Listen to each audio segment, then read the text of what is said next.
District ya Rubirizi eineza sakoze emyoga 30 bite nyingi zikagwejeje rabaye bwo kushashura HRD saze ngo baza kuhendera kabura muro nyunkuza muntu nyunkuza mu iwo no boro butakiri generalist utacuruho umwana wawe waraba iki araba generalist akashanga wona ukamuyamba guruka lipstick hati mu mwenda kuziriya lipstick then baharabanye nabatabano banyi bo bakashiba kiyabo kwesi ibishuki akuvuga bisente zo gura lipstick bako bataziri bata twamazire kutwara sente zemyoga bamemba batwara sente tubashasho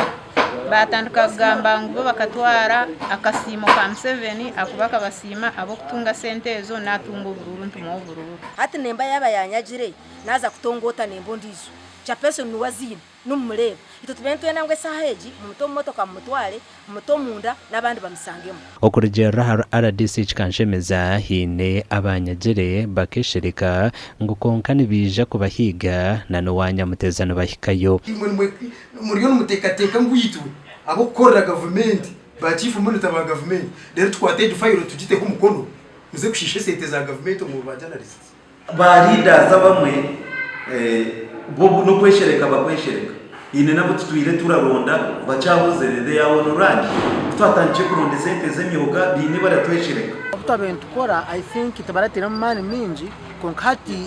omwana ka aryarubirize FM ningari mu FM tuzakuba tujangu uritendanga muntu yawe nangwa uzano wanyaho kuruzarwa ubase kurete bara ya chairman LC1 kujangu na wajenze tukurumbe muka aho kuzarwa kandi nakutwa tuganira nabo ahanyogeje yitwareba noreba ngo tibine shonga no kushashura sente kuya humbwe nubakarira bakabona mukara kisteka cheba relaxingamo omugandi RDC wa Isinjiro Adanasima na yenda bakazi n'eminyeto okukora barukubicira nyense yabo cubahwere okubana sente zo kutungura emyoga yabo twenda sima ripple effect kantu kwasa equipment says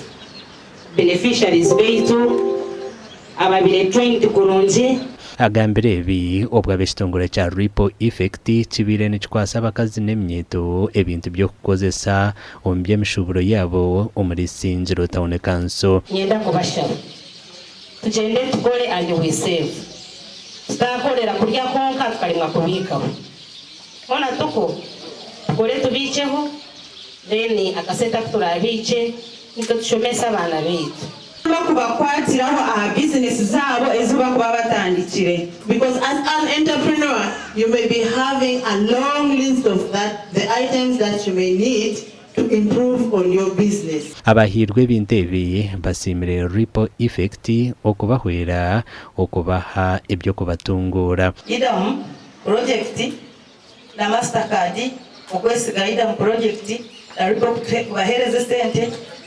tukabasa support bakabasa supportinga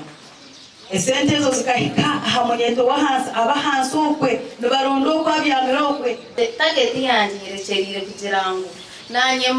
mukurakurane njire dayare mpango zo muri tarunani kugirango abakondera amate aba bakunyamba nanye ntereshabwe nabo bafune mirimo barugo kwa hansi akwafatina masonto turabakurakurana tugire ndaza nk'abacyara bafungo omukorogo gushirwaho umuhezo wa Isinjiro kandi ashabira abantu okwetandikiraho ibyo gukora kutari kutegereza government turagira guturisha kwega kutunga imirimo y'ekishaju